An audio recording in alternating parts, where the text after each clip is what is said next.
नमस्कार दोस्तों। जैसा कि आपको पता ही है कि हमारे 10th क्लास के एग्जामिनेशन अभी आने वाले हैं, तो यहाँ पर हम 10th क्लास के विद्यार्थियों के लिए साइंस के ऑब्जेक्टिव क्वेश्चंस की सीरीज लेकर आए हैं, जिसमें आज हम धातु एवं अधातु चैप्टर के क्वेश्चंस को देखते हैं। तो आइए हम शुरू करें। सबसे पहले हम देखें, चैप्टर का हमारा नाम है धातु एवं अधातु। तो हमें ये सीखना होगा कि धातु और अधातु होती क्या है। तो धातु, इनके लिए हम कुछ स्पेसिफिक प्रॉपर्टी डिफाइन कर सकते हैं, जिनमें हम कहेंगे कि वो जो कमरे के ताप पर ठोस होती हैं, जिन्हें पीटकर उनकी चादर बनाई जा सकती है, यानी पीटकर उन्हें फैलाया जा सकता है। आघात वर्धनीयता जिसको अपन गुण कहते हैं, जिनमें स्पेसिफिक चमक पाई जाती है, जिनमें विद्युत धारा प्रवाहित हो जाती है। ऐसी सभी गुण रखने वाली जो सब्सटेंस है या जो एलिमेंट है, उनको अपन कहेंगे धातु। इनके अलावा इनके जो उल्टे गुण, जैसे कि जो कमरे के ताप पर या तो द्रव या गैस होते हैं, या जिनको पीटकर उनकी चादर नहीं बनाई जा सकती, जिनका तार नहीं बनाया जा सकता, जिनमें चमक नहीं होती, जो धातु विद्युत के सुचालक नहीं होते, कुचालक होते हैं, वो सारे के सारे हमारे नॉन मेटल या अधातु कहलाते हैं। तो चलिए इसी के साथ हम अपने पहले क्वेश्चन को देखना स्टार्ट करें।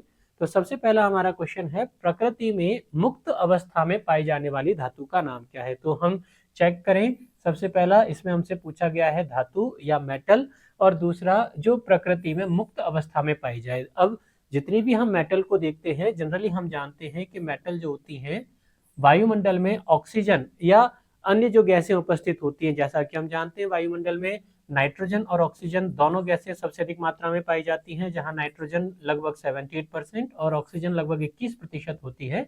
तो इन दोनों के साथ में धातु की रिएक्शन करने की संभावना ज्यादा होगी। धातु इलेक्ट्रॉन त्यागेगा, धनायन बन जाएगा, और ऑक्सीजन इलेक्ट्रॉन लेकर के ऋणायन बन जाते हैं। तो मुक्त अवस्था में पूछा हुआ है, इसका मतलब एक ऐसी धातु हमें चाहिए जो ऑक्सीजन के साथ में कोई अभिक्रिया नहीं करती। ठीक है, तो प्रकृति में मुक्त अवस्था में पाई जाने वाली धातु का नाम क्या है। ऑप्शन में हमसे पूछा गया है तांबा, लोहा, जिंक और सोना। देखो, अगर हम रूटीन के हिसाब से भी देखें तो हम जो ऑर्नामेंट्स, जो आभूषण पहनते हैं, वो जनरली हम सोना और चांदी के लेते हैं। क्यों? क्योंकि उनमें चमक पाई जाती है और वो देखने में हमें सुंदर लगते हैं। और अगर हम उनको लगातार पहनते रहें तो वायुमंडल के संपर्क में रखे रहने पर भी उनकी चमक लंबे समय तक गायब नहीं होती। इसका मतलब हमारा जो ऑप्शन रहेगा सोना या चांदी, वो कंपैरेटिवली हमारा उत्तर रहेगा। तो तांबा, लोहा और जिंक, ये तीनों हमारे आंसर नहीं होंगे। तो सोना या चांदी, और अगर दोनों में से कोई दोनों ही ऑप्शन पूछ लिए जाएं तो सोना जो होता है उसकी क्रियाशीलता चांदी के मुकाबले और भी कम होती है, यानी सोना जो है वो अधिक लंबे समय तक आपका चमक बनी रहती है, उसके वायुमंडलीय ऑक्सीजन के साथ में कोई अभिक्रिया नहीं होती। तो प्रश्न का हमारा उत्तर रहेगा ऑप्शन डी, सोना। प्रकृति में मुक्त अवस्था में पाई जाने वाली धातु सोना। उनके अलावा जितनी भी धातुएं हैं, चाहे वो तांबा हो, चाहे लोहा हो, चाहे जिंक हो, यह वायुमंडलीय गैसें जैसे ऑक्सीजन, सल्फर की गैसें जैसे sulphur dioxide, sulphur trioxide, carbon के साथ इनके बने हुए कंपाउंड जैसे कार्बोनेट आदि के साथ में मिलकर के उनके हाइड्रोक्साइड, कार्बोनेट आदि गैसों के रूप में, आदि ठोस अयस्कों के रूप में पाई जाती है। तो इस प्रश्न का हमारा सही उत्तर रहेगा मेटल डी, सोना, जिसको अपन गोल्ड कहते हैं, और इसका एटॉमिक सिंबल हम Au से रिप्रेजेंट करते हैं। ठीक है, प्रश्न संख्या सेकंड को देखें। निम्नांकित गुणों में से किसके कारण धातुओं के तार बनाए जाते हैं। तो देखो, यहाँ पे धातुओं के गुणों को हमने डिस्कस करना है, और मैंने आपको बताया कि धातुएं वो होती हैं जो ठोस होती हैं, जिनमें चमक पाई जाती है। तो ऐसे ही धातुओं का एक गुण होता है जिसको अपन बोलते हैं तन्यता। तन्यता का क्या मतलब? जिसको खींचकर उसका तार बनाया जा सके, जिसमें टेंसाइल स्ट्रेंथ होती है, जो तनाव हो सकता है, तो जिनको खींचकर तार बनाया जा सकता है, ऐसे गुण को अपन कहते हैं तन्यता।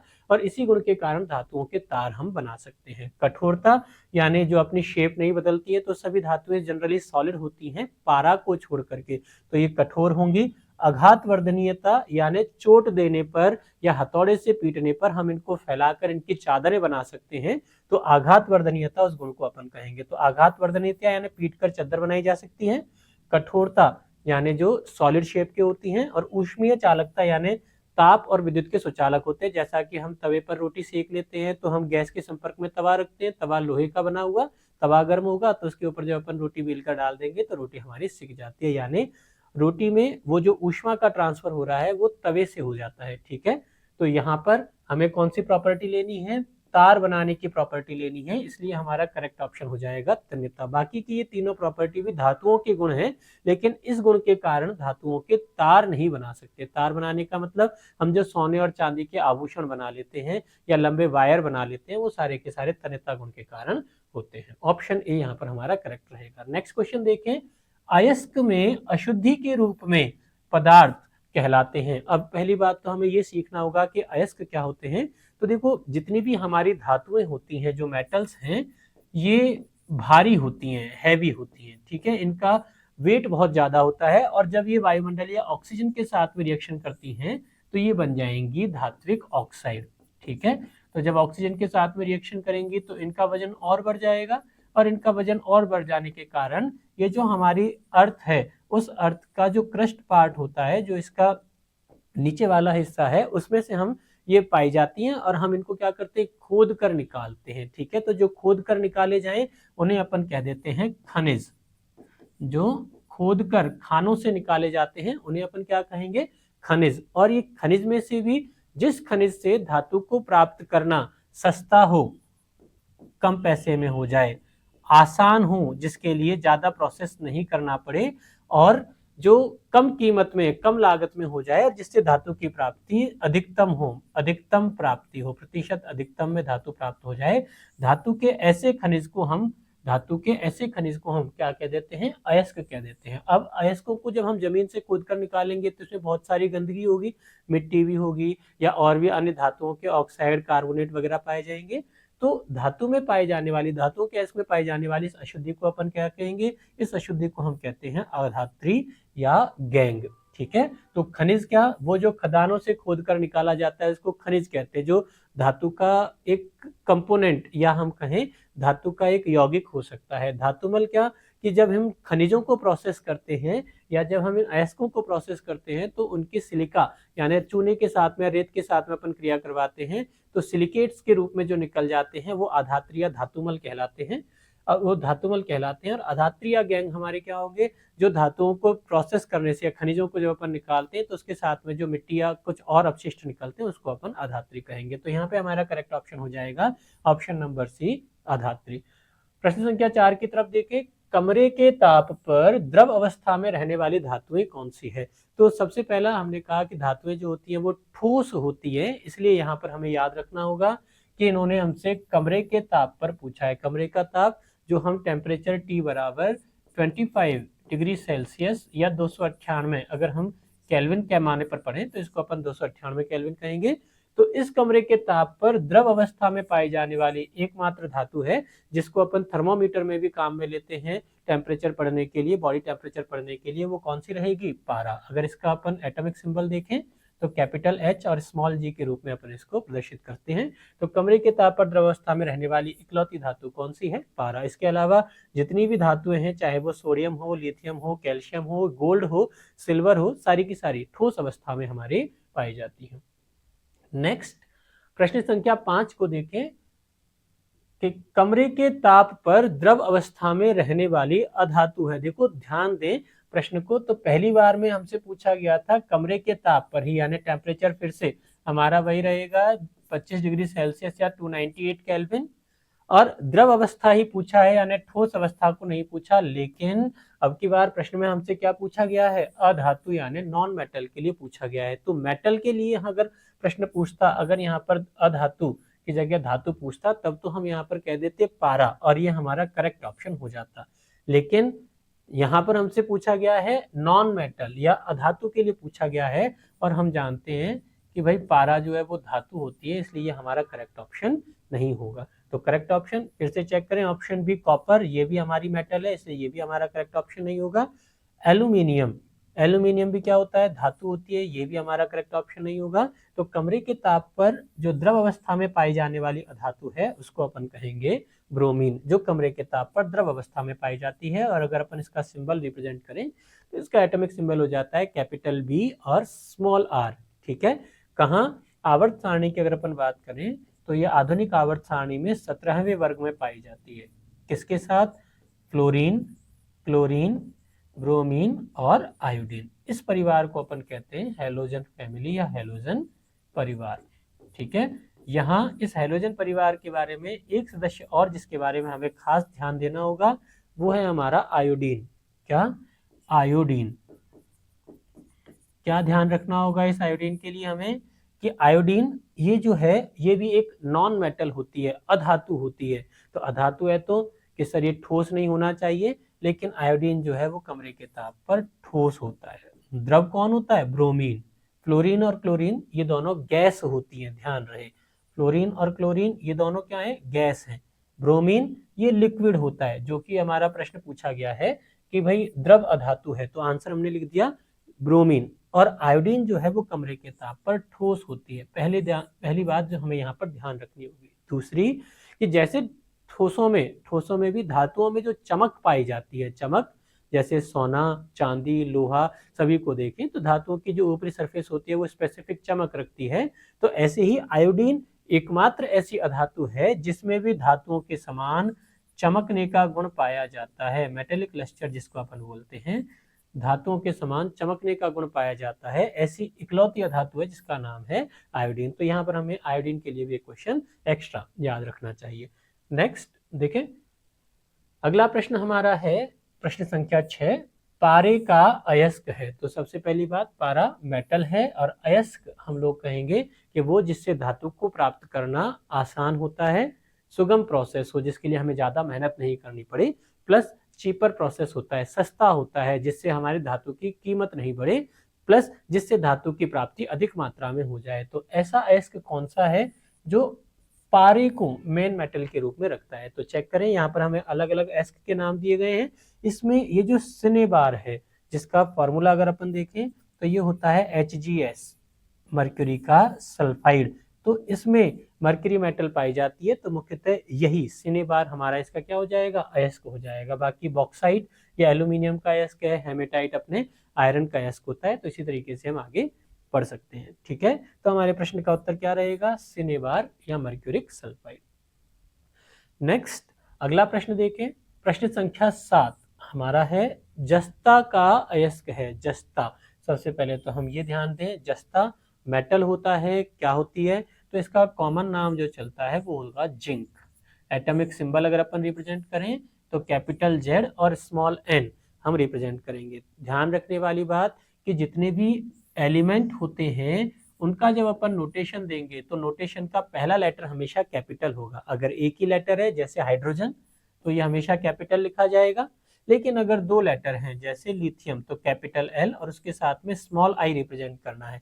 अगर आप कैपिटल I को रिप्रेजेंट करोगे तो ये आयोडीन हो जाएगा। ठीक है, ये लिथियम का नोटेशन नहीं होगा।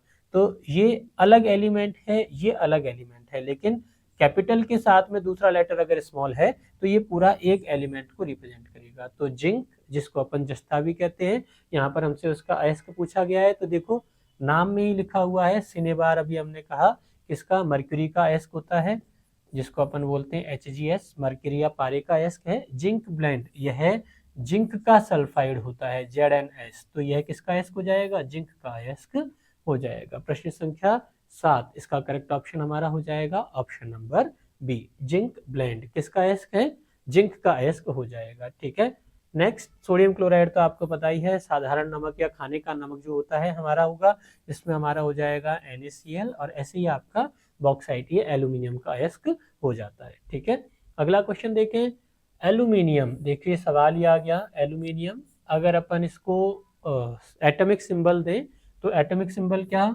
Al। ठीक है, आवर्त सारणी में किस स्थान पर रखा गया है? तो इसका एटॉमिक नंबर होता है 13। इसके बारे में अलग से नॉलेज अगर अपन देखें, इसके इलेक्ट्रॉनिक कॉन्फ़िगरेशन को अगर अपन ध्यान दें तो इसके पहले कोश में 2, दूसरे कोश में 8 और तीसरे कोश में 3 इलेक्ट्रॉन उपस्थित होते हैं। पहले कोश को अपन कैपिटल K से, दूसरे कोश को L से और तीसरे कोश को अपन M कोश कहते हैं। तो तीसरे कोश में जो इसका वाहितम कोश है जिसको अपन संयोजकता कोश कहेंगे, उसमें कितने? 3 इलेक्ट्रॉन यहाँ पर उपस्थित होते हैं। तो एल्यूमिनियम, इसके एक अयस्क का नाम हमसे पूछा गया है, तो अभी हमने कहा बॉक्साइट जो होता है वो आपके एल्यूमिनियम का अयस्क हो जाएगा। हेमेटाइट आयरन का अयस्क हो जाएगा। कैलोमल यह मरकरी का अयस्क हो जाएगा, और सिनेबार ये भी मरकरी या पारे का अयस्क हो जाएगा, दैट HgS जिसको अपन कहते हैं। तो करेक्ट ऑप्शन हमारा रहेगा प्रश्न संख्या 8 के लिए बॉक्साइट किसका, एल्यूमिनियम मेटल का अयस्क होता है। 2 सवाल और इसके साथ में हमारे क्लियर हो गए दैट एल्यूमिनियम एटॉमिक नंबर 13 होता है। जब परमाणु क्रमांक 13 है इसका मतलब प्रोटॉनों की संख्या कितनी हो जाएगी नाभिक में, 13।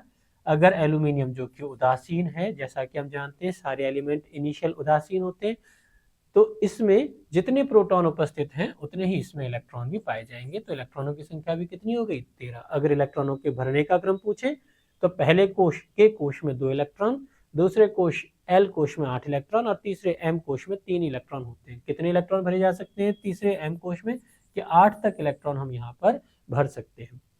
नेक्स्ट अगला प्रश्न देखें, प्रश्न संख्या 9 हमारे पास में है, विद्युत बल्ब का तंतु किस धातु का बना हुआ होता है। देखो पहले जो हमारे बल्ब चला करते थे, आजकल तो हम एलईडी सीएफएल आदि का यूज करते हैं, लेकिन पहले जो हमारे बल्ब चला करते थे जो येलो कलर की लाइट से जलते थे, उनको अगर आपने ध्यान से देखा हो तो उनमें एक एलिमेंट यहाँ पर लगा हुआ होता है। तो आपसे प्रश्न यही पूछा गया है कि विद्युत बल्ब का जो एलिमेंट या तंतु लगा हुआ होता है वो किस धातु का बना हुआ होता है। देखो ऑप्शन हमारे पास में है, पहला है लोहे का, दूसरा है तांबे का, तीसरा है सोने का और चौथा है टंगस्टन का। तो सबसे पहले तो हमें ये समझना होगा कि आखिर इस फिलामेंट का काम क्या है। ठीक है, तो जैसे ही हम इस मेटल का कोई फिलामेंट लगाते हैं और इस बल्ब में विद्युत धारा प्रवाहित करते हैं, तो जब आई करंट, आई एम्पियर की विद्युत धारा यहाँ पर आएगी, तो इस धारा के प्रभाव से ये जो धातु का फिलामेंट है, धातु का ये जो तंतु है, धारा के प्रभाव से क्या होगा, ये हो जाएगा गर्म, और गर्म होकर के ये चमकने लगेगा। ठीक है, तो हमें एक ऐसी मेटल लेनी होगी जिसका मेल्टिंग पॉइंट या जिसका गलनांक जो है वो बहुत ज्यादा हो। ठीक है, क्योंकि अगर इसका गलनांक कम हुआ तो ये आसानी से पिघल कर क्या बन जाएगा, सॉलिड से लिक्विड में कन्वर्ट हो जाएगा। और जैसे लिक्विड में कन्वर्ट हो जाएगा, ये लिक्विड तो फ्लो करने की टेंडेंसी होती है, तार के रूप में रहेगा नहीं, यहाँ से टूट जाएगा, और जैसे ये टूटेगा धारा का बहना बंद हो जाएगा। तो हमें क्या चाहिए, एक ऐसा मेटल चाहिए जिसमें धारा प्रवाहित होने की वजह से वो गर्म हो जाए, और गर्म होकर के क्या करे, इलेक्ट्रॉन एमिट करे, उन एमिट इलेक्ट्रॉन की वजह से हमें क्या दिखे, रोशनी या उजाला होना शुरू हो जाए। तो एक ऐसी मेटल हम लोग यहाँ पर काम में लेते हैं, कौन सी मेटल होगी, तो वो मेटल हमारी होती है टंगस्टन। तो इनका फिलामेंट कितना टंगस्टन का बना हुआ होता है। क्या होगा कि जब इस बल्ब में हम धारा प्रवाहित करते हैं तो इस बल्ब के फिलामेंट का टेम्परेचर अराउंड 2200 डिग्री सेल्सियस तक पहुंच जाता है। ठीक है, 2200 डिग्री सेल्सियस ताप पर ये फिलामेंट गर्म होगा, फोटो इलेक्ट्रॉन उत्सर्जित होने लगेंगे, और फोटो इलेक्ट्रॉन उत्सर्जित होने की वजह से हमें प्रकाश या उजाला दिखाई देना शुरू हो जाता है। तो विद्युत बल्ब का तंतु किस धातु का बना हुआ होता है, करेक्ट ऑप्शन में हम कहेंगे टंगस्टन का। ठीक है, नेक्स्ट अगला प्रश्न देखने से पहले हम यहाँ पर इन धातुओं से रिलेटेड कुछ इनकी रिएक्टिविटी ऑर्डर या क्रियाशीलता का क्रम चेक कर लें। तो यहाँ पर देखो हमने कुछ धातुएं व्यवस्थित की हैं जो रिस्पेक्टिव यहाँ पर हाइड्रोजन के रिस्पेक्ट में इनका रिएक्टिविटी ऑर्डर है। ठीक है, तो वो धातुएं जो हाइड्रोजन से ऊपर आती हैं, जैसे पोटेशियम हुआ, सोडियम हुआ, बेरियम, यहाँ calcium, magnesium, aluminium, zinc, iron, निकल, स्टेनस जिसको अपन टिन भी बोलते हैं, और लेड, ये सारी की सारी धातुएं जो हाइड्रोजन से ऊपर आती हैं, ये सारी की सारी धातुएं हाइड्रोजन से अधिक क्रियाशील होती हैं। वहीं हाइड्रोजन से नीचे आने वाली धातु जैसे कॉपर, मरकरी, सिल्वर एजी, गोल्ड ऑरम और प्लेटिनम पीटी, ये धातुएं जो है, ये धातुएं हाइड्रोजन से कम क्रियाशील होती हैं। तो ये जो ऑर्डर है, जिस ऑर्डर में हमने एलिमेंट को अरेंज किया हुआ है, अलग अलग मेटल्स को अरेंज किया हुआ है, इस सीरीज को हम बोलते हैं रिएक्टिविटी सीरीज या क्रियाशीलता श्रेणी। इस क्रियाशीलता श्रेणी के क्या फायदे, कि इस क्रियाशीलता श्रेणी के अकॉर्डिंग वो मेटल जो ऊपर आती है, जो नंबर 1 पर आई है, जैसे पोटेशियम, तो हम कहेंगे कि भाई इसकी क्रियाशीलता सबसे ज्यादा होती है, अधिकतम क्रियाशील होगी, अधिकतम रिएक्टिविटी या क्रियाशीलता इसकी होती है। सेकंड, अधिकतम क्रियाशीलता से क्या माना है, तो हम कहेंगे कि भाई धातुओं की क्रियाशीलता का मतलब धातुएं वो जो आसानी से इलेक्ट्रॉन त्याग सकें और धनायन बना ले। ठीक है, यानी पोटेशियम धातु जो है उसकी इलेक्ट्रॉन त्यागने की प्रवृत्ति, इलेक्ट्रॉन देने का गुण जो होगा वो सोडियम, बेरियम, कैल्शियम के मुकाबले सबसे ज्यादा होगा, यानी जो धातु जितनी ऊपर है उसके इलेक्ट्रॉन देने का गुण उतना ही ज्यादा होगा। जैसे अगर हमसे कोई पूछ ले कि भाई एक धातु का नाम एल्यूमिनियम और दूसरी धातु का नाम टिन SN, बताओ दोनों में से किसके इलेक्ट्रॉन देने का गुण ज्यादा होगा, तो हम कहेंगे धातु एल्यूमिनियम इस टिन से पहले आ रही है, इसलिए एल्यूमिनियम के इलेक्ट्रॉन देने का नेचर टिन के इलेक्ट्रॉन देने के नेचर से ज्यादा हो जाएगा। तीसरा जो हमें यहाँ पर इस सीरीज को देखकर याद रखना होगा कि अगर हमें एक विलयन में दो धातु आयन दे रखे हैं, जैसे मान लीजिए हमें सोडियम धनायन और सोडियम के साथ साथ जिंक धनायन का सॉल्ट दे रखा है, और हमसे पूछा जाए कि इन दोनों में से कौन सी धातु ज्यादा क्रियाशील है, हम कहेंगे सोडियम जो कि सीरीज में जिंक से पहले आती है वो ज्यादा क्रियाशील है, ठीक है।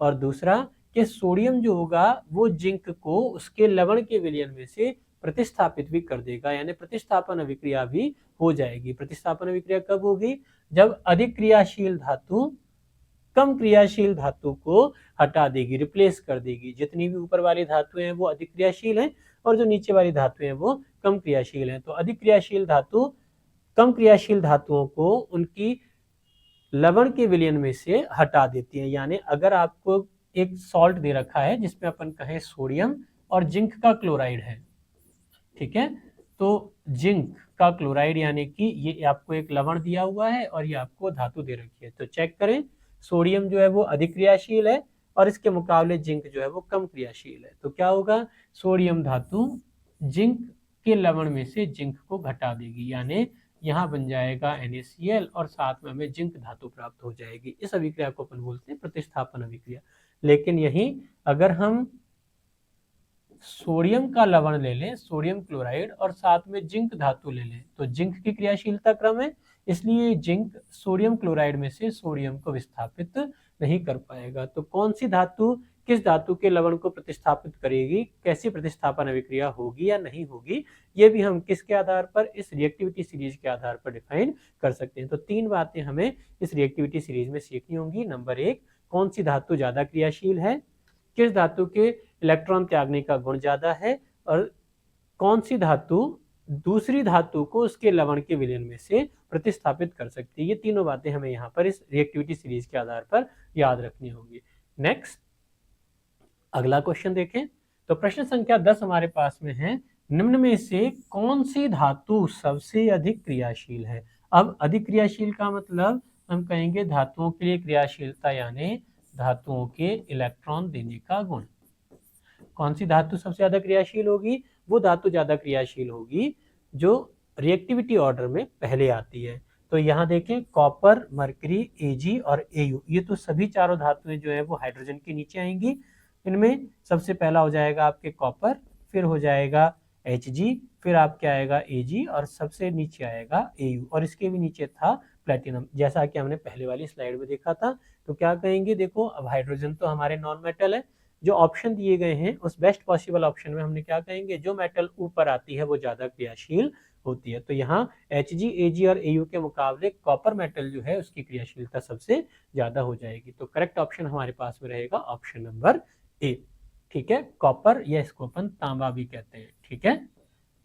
नेक्स्ट मरकरी या इसको अपन पारा भी कहेंगे, Ag यानी इसको अपन कहेंगे सिल्वर या चांदी, और Au ये हमारा गोल्ड या सोने का रिप्रेजेंटेशन होता है, ठीक है। नेक्स्ट क्वेश्चन देखें, निम्न में से कौन विद्युत का सुचालक है। देखो सुचालक का मतलब वो जिसमें से होकर धारा प्रवाहित हो जाती है। तो धारा प्रवाहित करने के लिए तो हम जानते ही हैं जितने भी हमारे मेटल्स होते हैं वो सारे के सारे मेटल विद्युत के सुचालक होते हैं। कैसे, हमारे घरों में जो इलेक्ट्रॉनिक वायरिंग लगी होती है, कॉपर का वायरिंग होता है, उस कॉपर की वायरिंग में से होकर धारा हमारे ट्रांसफार्मर से मीटर में आती है, फिर मीटर से होकर हमारे घर के अलग अलग अप्लायंसेस में जो उपकरण होते हैं उनमें चली जाती है। तो विद्युत का सुचालक होगा, तो जनरली जितने भी मेटल होंगे वो सारे के सारे विद्युत के सुचालक होंगे। ऑप्शन चेक करें, तो पहला ऑप्शन हमारे पास में है आयोडीन, नॉन मेटल होता है।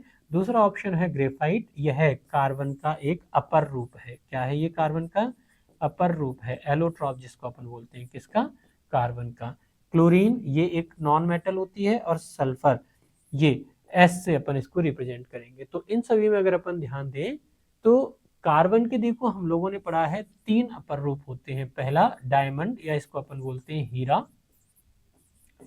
दूसरा आपके सामने लिखा ही हुआ है जिसको अपन कहते हैं ग्रेफाइट, और तीसरा होता है फुलरीन। इन तीनों एलोट्रॉप या तीनों अपर रूप में से देखें तो केवल ग्रेफाइट ही एक ऐसा एलोट्रॉप या अपर रूप है जिसमें से होकर विद्युत धारा प्रवाहित हो सकती है। तो इकलौता ग्रेफाइट ही ऐसा कार्बन का एलोट्रॉप है जो विद्युत का सुचालक होगा, जिसमें से होकर धारा प्रवाहित हो जाएगी। ना तो डायमंड में से और ना ही फुलरीन में से धारा प्रवाहित हो सकती है। तो ग्रेफाइट विद्युत का क्या होता है, सुचालक होता है। ग्रेफाइट कहाँ काम आएगा हमारे, तो जो हमारी लीड पेंसिल होती है, कच्ची पेंसिल जिसको आप बोलते हो, उस कच्ची पेंसिल में जो काला काला हिस्सा होता है वो कार्बन के किसका, ग्रेफाइट का ही बना हुआ होता है, और वो क्या है, विद्युत का सुचालक होता है, उसमें से धारा प्रवाहित हो सकती है।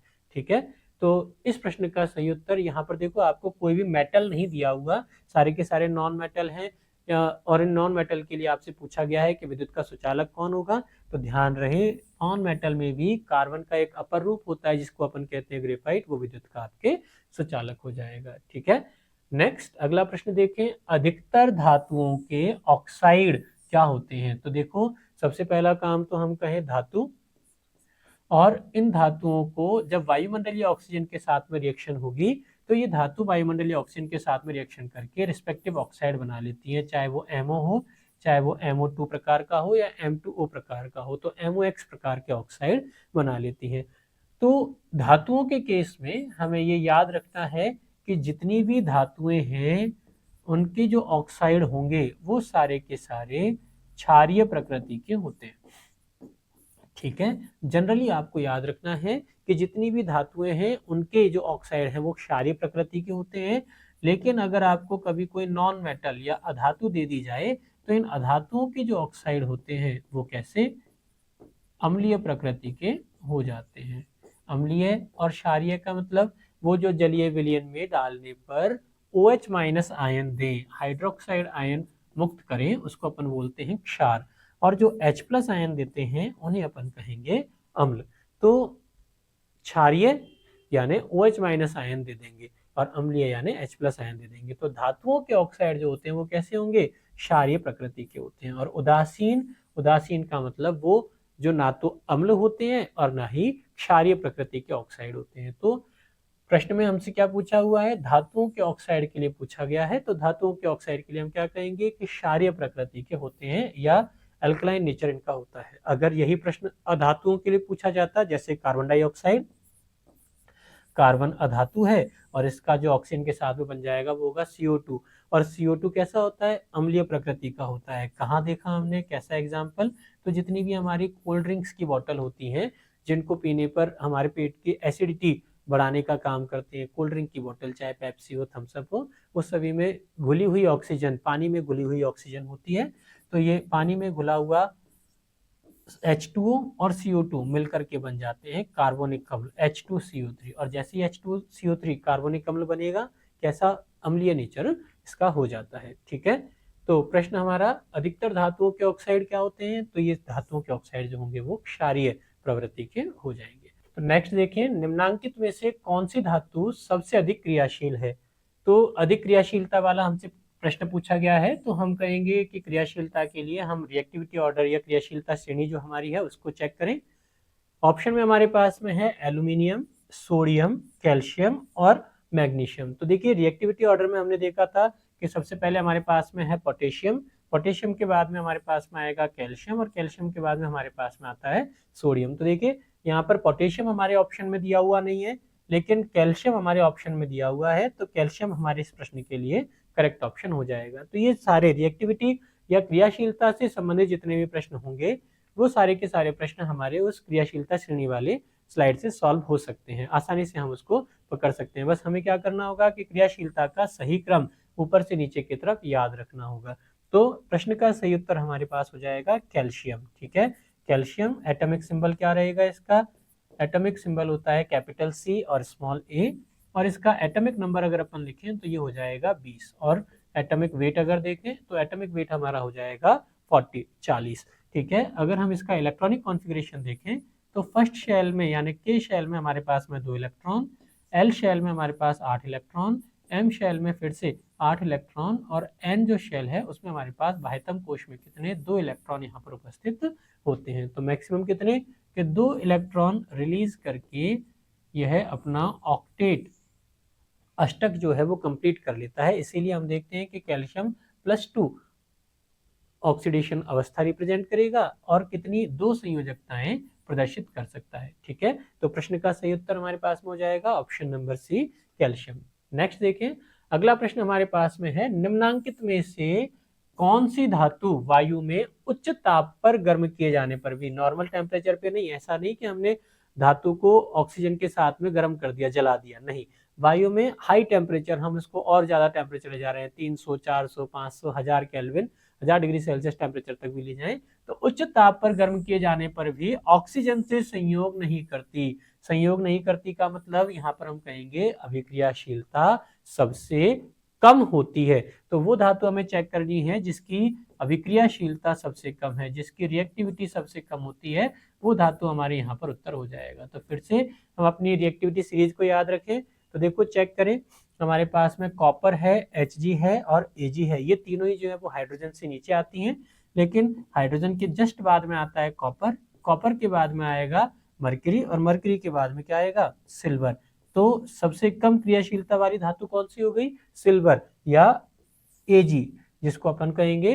तो जिसकी क्रियाशीलता सबसे कम होगी उसकी ऑक्सीजन के साथ में रिएक्ट करने की टेंडेंसी या प्रवृत्ति भी सबसे कम हो जाएगी। तो करेक्ट ऑप्शन हमारे पास में क्या होगा, Ag या सिल्वर। ठीक है, ऑप्शन नंबर सी हमारे इस प्रश्न के लिए सही उत्तर रहेगा। नेक्स्ट अगला प्रश्न देखें, वैद्युत संयोजक यौगिक जल में प्राय होते हैं। देखो वैद्युत संयोजक यौगिक यानी वो जो हम आयनिक यौगिकों की बात करते हैं। आयनिक यौगिक का क्या मतलब, जिनमें धनायन और ऋणायन दो अलग अलग आयन पाए जाते हैं। दो तरह के यौगिक आप लोगों ने पढ़े होंगे, एक तो पढ़ा होगा हमने सहसंयोजक यौगिक।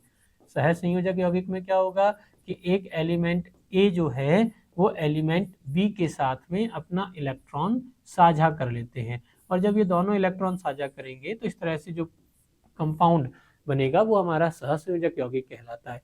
ठीक है, लेकिन आयनिक यौगिक में क्या कि एलिमेंट ए अपना एक इलेक्ट्रॉन रिलीज करता है, देता है, और ये बन जाता है धनायन A+, और ऐसे ही एलिमेंट बी ये एक इलेक्ट्रॉन लेकर के बन जाएगा ऋणायन B-। अब ये धनायन A+ और ऋणायन B- ये दोनों आयन हैं, और इन पर देखो आवेश भी क्या है, अपोजिट है, विपरीत आवेश है। तो इन विपरीत आवेशित आयनों के बीच में जो आकर्षण बल लगेगा उस आकर्षण बल को अपन कहते हैं आयनिक बंध। कौन सा बंध, आयनिक बंध। और इस आयनिक बंध से जो यौगिक बनेंगे उनको अपन कहेंगे आयनिक यौगिक। तो वैद्युत संयोजक यौगिक या आयनिक यौगिक जो होते हैं वो जल फॉर्मूला अगर अपन देखें ये होता है H2O, और जल के बारे में हमने पढ़ा कि यह ध्रुवीय विलायक है, यानी किसी भी चीज को अगर अपन इसमें डालें तो वह इसमें घुल जाती है, आसानी से घुल जाती है। तो ध्रुवीय विलायक होता है जल, जिसको अपन पोलर सॉल्वेंट कहेंगे। तो जितने भी हमारे आयनिक कंपाउंड हैं वो सारे के सारे आयनिक यौगिक इस आयनिक बंध की उपस्थिति के कारण ध्रुवीय विलायक जल में विलय हो जाते हैं। ठीक है, तो प्रश्न हमारा क्या, वैद्युत संयोजक यौगिक या आयनिक यौगिक जल में क्या होते हैं कि सर सारे के सारे यौगिक जो होते हैं वो विलय हो जाते हैं। जैसे सोडियम क्लोराइड हमारा बेस्ट एग्जांपल, खाने का जो नमक होता है पानी में डाल दें और पानी में आसानी से घुल जाएगा। ठीक है, नेक्स्ट अगला प्रश्न देखें, किसी अधातु के बाह्यतम शैल, बाह्यतम का मतलब जो सबसे लास्ट वाला है, और शैल का मतलब इसको आप कक्ष भी कह सकते हैं या इसकी जगह कोश भी लिखा हुआ आपको मिल सकता है। तो किसी अधातु के बाह्यतम शैल में इलेक्ट्रॉनों की संख्या हो सकती है। ठीक है, अब अधातु है, अधातु तो देखो धातु के लिए तो हमने कहा कि धातुएं वो होती हैं जो इलेक्ट्रॉन देती हैं। ठीक है, तो अधातुएं क्या होंगी कि अधातुएं वो होंगी जो इलेक्ट्रॉन लेती हैं। तो ये इलेक्ट्रॉन लेकर के ऋणायन बन जाती है। तो ये कितने इलेक्ट्रॉन ले सकती हैं कि सर अधिकतम 1, 2 या 3 इलेक्ट्रॉन लेंगी, और कब तक लेंगी कि जब तक 8 इलेक्ट्रॉन इनके बाह्यतम कोश में नहीं हो जाए। तो देखो अगर 8 इलेक्ट्रॉन कंप्लीट करने हैं तो एक इलेक्ट्रॉन अगर लेने से 8 इलेक्ट्रॉन हो जाए तो मेटल नॉन मेटल अधातु के पास में कितने इलेक्ट्रॉन रह गए 7। अगर 2 इलेक्ट्रॉन लेकर के ये 8 पूरे कर जाती हैं तो इलेक्ट्रॉनों की संख्या होगी 6। ऐसे ही रिस्पेक्टिव 3 या 4 इलेक्ट्रॉन लेकर हो जाता है तो ये संख्या क्रमशः हो जाएगी 5 या 4। इससे ज्यादा इलेक्ट्रॉन लेने का टेंडेंसी किसी अधातु के पास में नहीं होता। तो अधिकतम कितने 1, 2, 3 या 4 इलेक्ट्रॉन ले सकते हैं या साझा किए जा सकते हैं। इसलिए अधातु के बाह्यतम कोश में कितने इलेक्ट्रॉन होंगे, एक के लिए 7 इलेक्ट्रॉन होने जरूरी है जैसे हेलोजन, फ्लोरीन या क्लोरीन। 2 के लिए 6 इलेक्ट्रॉन हो सकते हैं जैसे ऑक्सीजन। 3 के लिए 5 इलेक्ट्रॉन होंगे जैसे नाइट्रोजन और 4 के लिए 4 इलेक्ट्रॉन होने चाहिए जैसे कार्बन। तो या तो 4 या तो 5 या तो 6 या तो 7 इलेक्ट्रॉन उस अधातु के बाह्यतम कोश में होने चाहिए। तो करेक्ट ऑप्शन हमारा रहेगा ऑप्शन नंबर डी। नेक्स्ट अगला प्रश्न देखें, संक्षारण की क्रिया निम्नांकित में से किसकी उपस्थिति में घटित होती है। सबसे पहले तो आप इस शब्द को ध्यान दें, संक्षारण जो हमारे रूटीन में हमने देखा होगा बहुत कॉमन प्रोसेस है जिसको अपन बोलते हैं जंग लगना।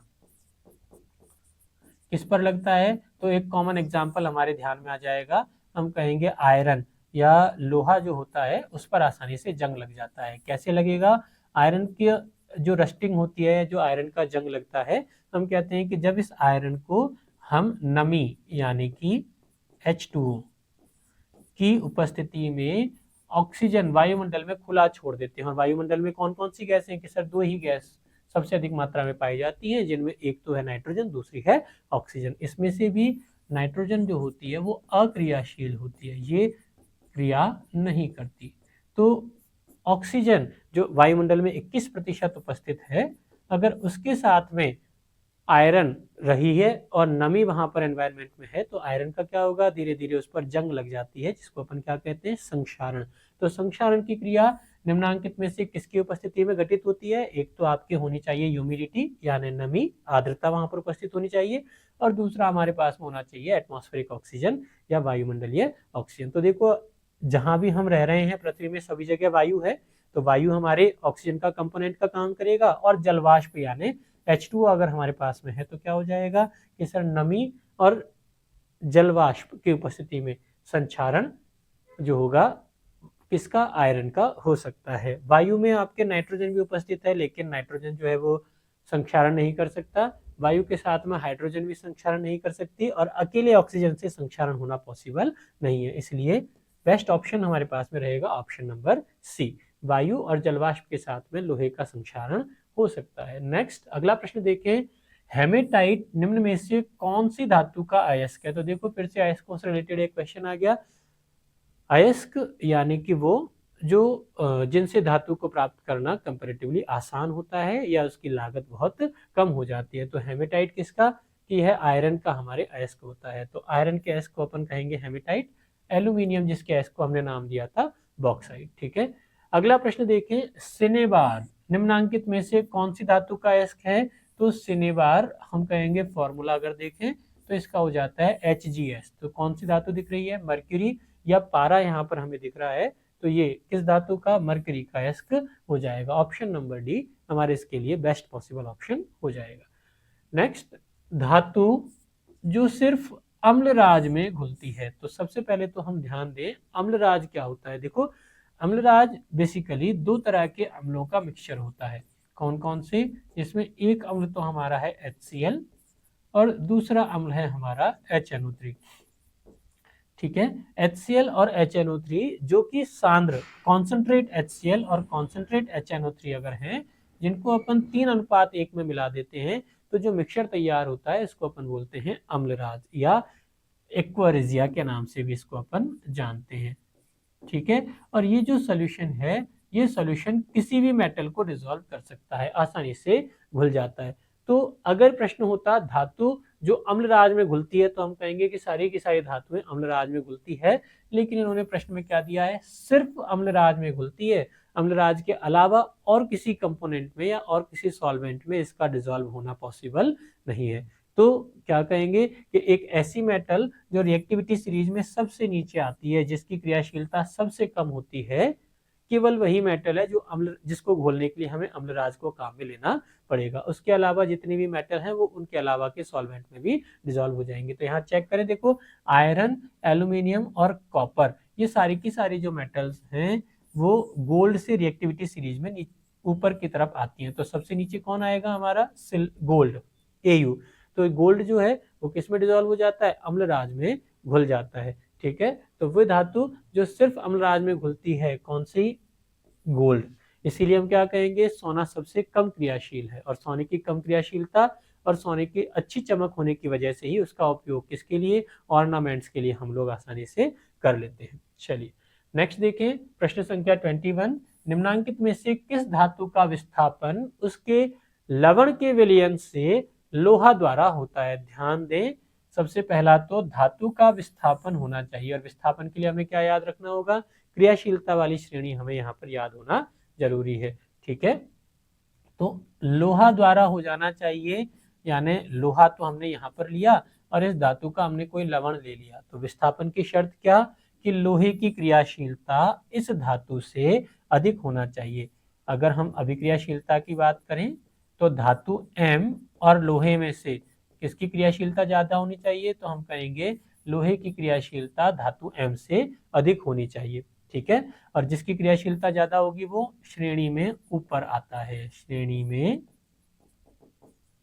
ऊपर आएगा। यानी वो मेटल जो आयरन के नीचे की तरफ आएगी उसको आयरन आसानी से डिस्प्लेस कर देगा, उसको लोहा आसानी से विस्थापित कर देगा। तो अब यहाँ पर हम चेक करें कि इनमें से वो कौन सी धातु है जो आयरन के नीचे आती है। तो देखिए सोडियम Na, कैल्शियम Ca और मैग्नीशियम Mg, ये तीनों की तीनों धातुएं जो हैं वो क्रियाशीलता श्रेणी में आयरन से ऊपर आती हैं। केवल कॉपर या तांबा ही इकलौती ऐसी धातु है जो क्रियाशीलता श्रेणी में कहाँ, आयरन से नीचे की तरफ आती है। ठीक है, तो आयरन किसको डिस्प्लेस कर पाएगा, आयरन केवल कॉपर के सॉल्ट में से, कॉपर के लवण में से कॉपर को प्रतिस्थापित कर देगा। तो यहाँ खुद आयरन का लवण बन जाएगा और शुद्ध कॉपर हमें प्राप्त हो जाता है। तो आयरन किसको विस्थापित करेगा, केवल कॉपर या तांबे को ही विस्थापित कर पाएगा, यानी ऑप्शन नंबर ए हमारे करेक्ट ऑप्शन रहेगा। नेक्स्ट देखिए, खाद्य पदार्थ वाले डिब्बों पर जिंक की अपेक्षा टिन का लेप चढ़ाया जाता है। जिंक ये भी एक मेटल है Zn, और टिन ये भी एक मेटल होती है जिसको अपन लिखते हैं Sn, कैपिटल S और स्मॉल n इसका सिंबल होता है, क्योंकि टिन की अपेक्षा जिंक। अब देखो जो हमारे फूड मटेरियल हैं उनको हमें क्या करना है, पैक करके रखना है। ठीक है, और फूड मटेरियल अधिक समय तक सुरक्षित रहे इसके लिए क्या करना होगा कि सर वायुमंडल में हम इसको रखे हुए हैं, और वायुमंडल में कौन सी गैस है, ऑक्सीजन। तो वायुमंडल में रखी हुई ऑक्सीजन गैस जैसे ही फूड मटेरियल के साथ में क्रिया करेगी उसका क्या बन जाएगा, ऑक्साइड बन जाता है। इसका क्या बन जाता है आपके, ऑक्साइड। ठीक है, और ऑक्साइड बनेगा तो जो भी हमारा फूड मटेरियल है उसको सड़ना शुरू हो जाएगा और वो खराब होना शुरू हो जाता है। तो हमें क्या करना है, एक ऐसा मेटल काम में लेना है जो ऑक्सीजन को प्रति कम क्रियाशील हो, जिसकी ऑक्सीजन के साथ क्रियाशीलता कम हो। ठीक है, तो यहाँ पर हमें फिर से क्रियाशीलता चेक करनी पड़ेगी।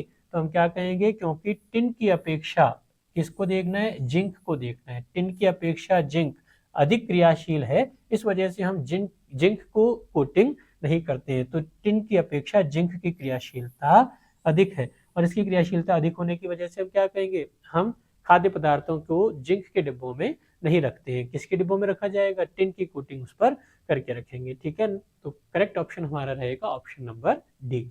नेक्स्ट प्रश्न संख्या 23 को देखें, निम्न में से कौन सी धातु विद्युत का सर्वोत्तम चालक है।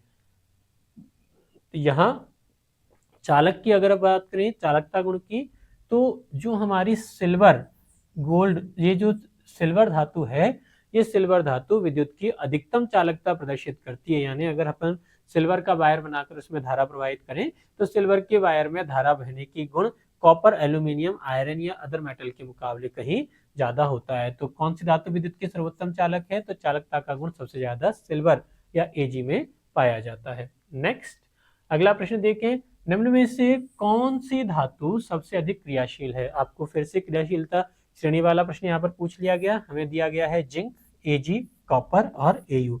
तो हाइड्रोजन के नीचे हमारे पास में आते हैं कॉपर, Ag, और Au। तो ये तो हो गए इनकी क्रियाशीलता का क्रम। और हाइड्रोजन के ऊपर इकलौती धातु यहाँ पर हमें ऑप्शन में दे रखी है जिंक।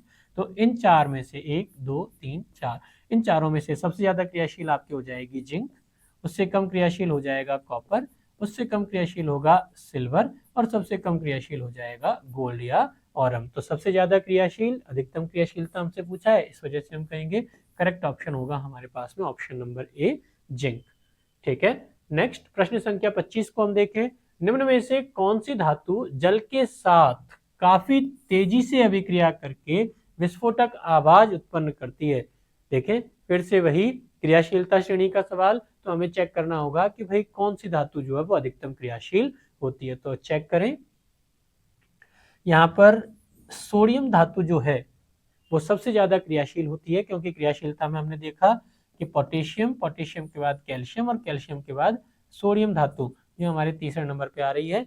तो इन सभी जो धातु, अदर धातुएं जो है मैग्नीशियम, कैल्शियम, एल्यूमिनियम, उनके मुकाबले सोडियम की क्रियाशीलता सबसे ज्यादा है, पोटेशियम और कैल्शियम के मुकाबले कम, लेकिन इन जो धातुएं हैं उनसे ज्यादा है। इसी वजह से हम कहेंगे सबसे तेजी से अभिक्रिया करेगी, और जब तेजी से अभिक्रिया करेगी तो विस्फोट की जैसी आवाज हमारे पास में सुनाई देती है। तो विस्फोटक आवाज उत्पन्न करने का काम कौन सी धातु करेगी? सोडियम धातु करेगी। ना तो मैग्नीशियम से ये काम होगा, ना ही कैल्शियम से होगा, ना ही एल्यूमिनियम से ये होता है। नेक्स्ट अगला प्रश्न देखें, प्रश्न संख्या 26। निम्न में से कौन सी धातु जल के साथ बिल्कुल अभिक्रिया नहीं करती, यानी वाटर के साथ में जिसकी रिएक्शन होना पॉसिबल ही नहीं है? तो जितनी भी धातुएं देखें, पोटेशियम, एल्यूमिनियम, आयरन, ये सारी की सारी धातुएं अधिक क्रियाशील हैं, तो जल के साथ में आसानी से रिएक्शन कर जाएंगी। लेकिन सिल्वर, देखो इसके ऑर्नामेंट्स भी हम बना पहन के रखते हैं, और सिल्वर के ऑर्नामेंट्स को पहनकर अपन नहाते भी हैं और पानी से रिलेटेड अदर भी काम करते हैं। तो अगर सिल्वर पानी के साथ में आसानी से क्रिया करता तो क्या होगा कि जब हम पानी के साथ काम करेंगे तो सिल्वर की हमारी रिंग जो है, या सिल्वर के जो हमारे ऑर्नामेंट्स हैं, उनका सिल्वर धीरे धीरे करके खत्म हो जाना चाहिए था, लेकिन ऐसा नहीं होता। इसका मतलब हम क्या कहेंगे कि गोल्ड या सिल्वर मेटल जो होती हैं वो पानी के साथ में क्रिया नहीं करती। तो करेक्ट ऑप्शन हमारे पास में क्या रहेगा? सिल्वर, इसका हमारा करेक्ट ऑप्शन हो जाएगा। नेक्स्ट अगला प्रश्न देखें। कोई धातु ऑक्सीजन के साथ अभिक्रिया कर उच्च गलनांक वाला ऑक्साइड बनाती है। ध्यान दें, उच्च गलनांक वाला ऑक्साइड बनाती है। और उच्च गलनांक वाले ऑक्साइड कौन से होंगे? जितने भी आयनिक ऑक्साइड होते हैं वो सारे के सारे उच्च गलनांक वाले होते हैं। दूसरा, यह ऑक्साइड जल में विलेय भी है, तो जितने भी आयनिक यौगिक बनेंगे वो सारे के सारे क्या होंगे? जल में विलेय हो जाएंगे। ठीक है, और आयनिक ऑक्साइड बनाने का काम किसका? कि आयनिक ऑक्साइड बनाने का काम करेगी धातु। ठीक है, तो हमने कहा कि भाई धातुएं जो होती है वो ऑक्सीजन के साथ आसानी से क्रिया कर जाएंगी, आयनिक ऑक्साइड बनाएंगी, और इनके जो ऑक्साइड होंगे वो जल में आसानी से विलेय भी हो जाएंगे। ऑप्शन चेक करें, हमारे पास में पहला ऑप्शन है कैल्शियम, दूसरा है कार्बन, तीसरा है सिलिकॉन, और चौथा है आयरन। इसमें से कार्बन और सिलिकॉन ये दोनों तो हमारे ऑप्शन में ही नहीं होंगे, क्योंकि ये अधातु या उपधातु हो गए हमारे। कैल्शियम और आयरन जो हमारे बचे, तो इस कैल्शियम को अगर अपन देखें तो यह आवर्त सारणी में हमारे लेफ्ट हैंड साइड में आता है, बाईं ओर आता है। और जो मेटल जितना बाईं ओर आएगा उसकी धात्विक गुण उतने ही अधिक होंगे, धात्विक गुण जितने ही ज्यादा होंगे। तो आयरन, कैल्शियम हमारे आता है लेफ्ट में और आयरन हमारे आ जाएगा राइट में। तो किसकी क्रियाशीलता ज्यादा? सबसे ज्यादा क्रियाशीलता आपकी हो जाएगी इन दोनों में से कैल्शियम की। ठीक है, तो इस प्रश्न का हमारे सही उत्तर क्या होगा? कैल्शियम। देखें ऑप्शन नंबर बी और सी, ये तो हमारे मेटल है ही नहीं, इस वजह से हमारे दोनों ऑप्शन कट हो गए। ऑप्शन नंबर ए और डी में से कैल्शियम की क्रियाशीलता ज्यादा होती है, इस वजह से करेक्ट ऑप्शन हमारा हो जाएगा ऑप्शन नंबर ए। नेक्स्ट अगला प्रश्न देखें। निम्नांकित में से कौन सा आयनिक यौगिक नहीं है? आयनिक का मतलब हमने कहा कि एक तो मेटल होगी और एक आपका नॉन मेटल या अधातु जो होती है। नॉन मेटल या जो अधातु आपकी होती है, मेटल और नॉन मेटल के बने हुए जो कंपाउंड है वो आपके आयनिक यौगिक हो जाते हैं। तो देखो कैल्शियम यह आपका धातु और क्लोरीन अधातु, तो ये तो आपका आयनिक यौगिक होगा। पोटेशियम ये भी धातु और Cl- ये अधातु, तो ये भी आपका आयनिक यौगिक होगा। इसके मुकाबले अगर अपन कार्बन डाइऑक्साइड को देखें तो कार्बन डाइऑक्साइड जो है इसमें कार्बन और ऑक्सीजन ये दोनों ही मेटल नहीं है, दोनों में से कोई भी मेटल नहीं है, इस वजह से ये हमारा क्या हो जाएगा, सहसंयोजक यौगिक या कोवेलेंट कंपाउंड हो जाता है। तो प्रश्न संख्या 28 के लिए करेक्ट ऑप्शन हमारा होगा 28 में डी। यहाँ HCN जो हमें दिया गया है ये भी हमारा आयनिक यौगिक नहीं होता, लेकिन CO2 की बजाय इसकी पोलर नेचर या ध्रुवीय प्रकृति जो होती है वो अधिक होती है। ठीक है, ध्रुवीय प्रकृति जो है वो ज्यादा होती है, जिसमें आपके H धनायन और Cn माइनस ऋणायन होता है। इस वजह से हमने ऑप्शन नंबर ए और ऑप्शन नंबर डी में से ऑप्शन नंबर डी को, जो मोर करेक्ट है, जो अधिक सही है, उसको हमने यहाँ पर टिक किया है। कार्बन डाइऑक्साइड हमारा उदासीन है, जिसमें किसी भी तरह का कोई धनायन या ऋणायन नहीं बनता, लेकिन HCN में हमारे H प्लस और Cn माइनस आयन बन जाते हैं। ध्रुवीय प्रकृति का ये यौगिक होता है, इस वजह से हमने ए को आयनिक में कंसिडर, पार्शियली आयनिक में कंसिडर कर लिया, हालांकि आयनिक नहीं होता, लेकिन CO2 हमारा बेस्ट ऑप्शन रहेगा, इस वजह से हमने डी ऑप्शन को करेक्ट ऑप्शन माना है। ठीक है, नेक्स्ट देखें, निम्न में से किस धातु का उपयोग खाना पकाने के बर्तन बनाने के लिए होता है। ठीक है, तो खाना पकाने के लिए देखो हम लोग जो लोहे का तवा काम में लेते हैं, या फिर हम कुकर या एल्यूमिनियम का जो हमारे और भी नॉन स्टिक तवे जो होते हैं उनको बनाने के लिए काम में ले लेते हैं। तो कुकर जो हमारा होता है प्रेशर कुकर, वो एल्यूमिनियम का बना हुआ है, तो बेस्ट ऑप्शन हमारा रहेगा ऑप्शन नंबर डी, एल्यूमिनियम। इसका उपयोग हम खाना बनाने के या खाना पकाने के बर्तन बनाने के लिए कर सकते हैं। इसी तरह से देखो इस टॉपिक का हमारा आज का लास्ट क्वेश्चन वो हम यहाँ पर देख लें, निम्न में से कौन सा आयनिक यौगिक है। फिर से आयनिक और अनायनिक का क्वेश्चन हमारे पास में आ गया। अब यार हमसे पूछा है कौन सा आयनिक यौगिक है, तो हमें क्या देखना है, आयन के लिए एक तो हमारे पास में होनी चाहिए धातु या मेटल, और दूसरा हमारे पास में होना चाहिए अधातु। धातु और अधातु के बने हुए यौगिकों को अपन आयनिक यौगिक कह देंगे। ठीक है, चेक करें तो यहाँ कार्बन ये हमारा मेटल नहीं है, नाइट्रोजन ये भी मेटल नहीं है, कार्बन ये भी मेटल नहीं है, तो ऑप्शन नंबर ए, सी और डी ये तीनों हमारे इनकरेक्ट ऑप्शन हो गए। ऑप्शन नंबर बी जिसमें कैल्शियम और क्लोरीन दोनों ही हमारे मेटल और नॉन मेटल वाली कंडीशन को फुलफिल कर रहे हैं, तो ये ऑप्शन नंबर बी यानी कैल्शियम क्लोराइड जो होगा वो हमारा करेक्ट ऑप्शन हो जाएगा। धातु और अधातु का बना हुआ आयनिक यौगिक होगा। तो देखो ये हमारे प्रश्न थे जहां पर हमने अपने सब्जेक्ट से रिलेटेड धातु और अधातु के 30 प्रश्नों को देखा। अगर आपको वीडियो पसंद आया हो तो आप प्लीज़ इसको लाइक, शेयर और सब्सक्राइब करें। धन्यवाद।